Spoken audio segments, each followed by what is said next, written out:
Hi friends, இது ஒரு shopping விலாகுன்னு சொல்ல முடியாது. ஆனால் ஷாப்பிங் போன மாதிரியான ஒரு விலாகுன்னு சொல்லலாம். ஒரு 2-3 நாள் முன்னாடி ஒரு ஃபேன்சி ஷாப் போயிருந்தேன். ஆக்சுவலி ஃபேன்சி ஷாப் இல்லை இது. புதுசாக போட்டிருந்தாங்க. ஜிமிக்கி, அப்புறம் ஸ்டட்டு, அப்புறம் வந்து நிறைய ஃபேன்சி ஐட்டம், வளையல், அந்த மாதிரி நிறைய ஐட்டம்ஸ் வச்சுருந்தாங்க. பார்க்குறதுக்கு ரொம்ப அழகாக இருந்துச்சு. ஒரு வாட்டி என்ன இருக்குதுன்னு பார்க்கலான்னு தான் உள்ளே போயிருந்தேன். ஆனால் எல்லாமே ரொம்ப க்யூட்டாக இருந்துச்சு. எனக்கு வந்து முன்னாடி உள்ள ஞாபகம்லாம் வர ஆரம்பிச்சிருச்சு. ஒரு டைம்லலாம் வந்து நான் வளையல், இந்த கம்மல், இந்த மாதிரி ஜிமிக்கி ஐட்டம்ஸு, ட்ரெஸ்ஸுக்கு மேட்சிங்காக இருக்கிற மாதிரியான ஐட்டம்ஸ் எல்லாம் வந்து நிறைய வாங்கி சேர்த்து வச்சுருந்தேன். அதை நான் யூஸ் பண்ணல அப்படிங்கிறத தாண்டி நிறையாவே வாங்கி வச்சுருந்தேன்.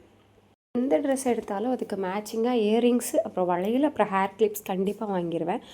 நெக் பீசஸ் வந்து அந்தளவுக்கு எனக்கு இன்ட்ரெஸ்ட் கிடையாது. ஸோ இந்த 3 மட்டும் கண்டிப்பாக வாங்கிடுவேன். நிறையாவே சேர்த்து வச்சுருந்தேன். ரொம்ப நாள் கழித்து தான் அது கொஞ்சம் கொஞ்சமாக ஒவ்வொருத்தர்கிட்டயா கொடுக்க ஆரம்பித்தேன். கடையில் எனக்கு இந்த இயரிங்ஸ் ரொம்ப பிடிச்சிருந்துச்சு. எனக்கு இந்த மாதிரி பேர்ல் வச்சது, ஒயிட் கலரில் இருக்கக்கூடிய ஸ்டோன்ஸ், அந்த மாதிரி வந்து கொஞ்சம் பிடிக்கும். நிறைய வெரைட்டியில் ஜிம்காஸ், அப்புறம் ஸ்டட்டு, வளையல்லாம் நிறையா வச்சுருந்தாங்க. இந்த மாதிரி ப்ரெஸ்லெட் டைப்பில் வந்து கடாலாம் வச்சுருந்தாங்க. எனக்கும் பார்த்த உடனே வாங்கணுன்னுலாம் தோணுச்சு. ஆனால் வாங்கி என்ன பண்ணுறது, எனக்கு வந்து அந்த அளவுக்கு நான் போட்டுப்பேனா அப்படின்னு கேட்டிங்கன்னா கிடையவே கிடையாது. அந்த இன்ட்ரெஸ்ட் எல்லாமே ரொம்பவே மாறிப்போச்சு. இப்போல்லாம் ட்ரெஸ் எடுக்கணுன்னா கூட நிறைய தடவை யோசிக்க ஆரம்பிச்சிடுறேன். நமக்கு இது தேவையா, வேணுமா, எடுக்கணுமா அப்படின்னு சொல்லி. அதையும் மீறி வாங்கலான்னு ஒரு ஆசை வரும்போது தான் வாங்கிக்கிறது. இப்போ இதெல்லாம் பார்க்கும்போது என் பொண்ணு வளர்ந்ததுக்கு பிறகு அவளுக்கு பிடிச்ச மாதிரி எல்லாம் வாங்கி தரணும்னு ஆசையாக இருக்குது. இப்போ அடுத்து அவளுக்கு பிறந்தநாள் வரப்போகுது. ஸோ கொஞ்சம் ரீத்து அந்த மாதிரி ஐட்டம்ஸ்லாம் வந்து நல்லா இருந்த மாதிரி இருந்துச்சு. சரி, நெக்ஸ்ட் டைம் வாங்கிக்கலாம் அப்படின்ற மாதிரி யோசிச்சு வச்சுருந்தேன்.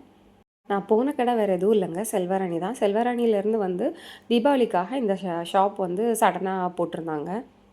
நிறைய கேர்ள் திங்ஸ் தான் நிறையா இருந்துச்சு. அப்புறம் வந்து பாய்ஸுக்கு, அப்புறம் கப்புள் வாட்சஸ்லாம் நிறையாவே இருந்துச்சு. பர்ஃப்யூம்லாம் வச்சுருந்தாங்க. என்ன தான் நிறையா வச்சுருந்தாலும் நமக்கு கண்ணில் படுற விஷயம் வந்து இந்த ஸ்டட்டு, இயரிங்ஸு, வளையல், கிளிப்ஸு, அந்த மாதிரி தான்.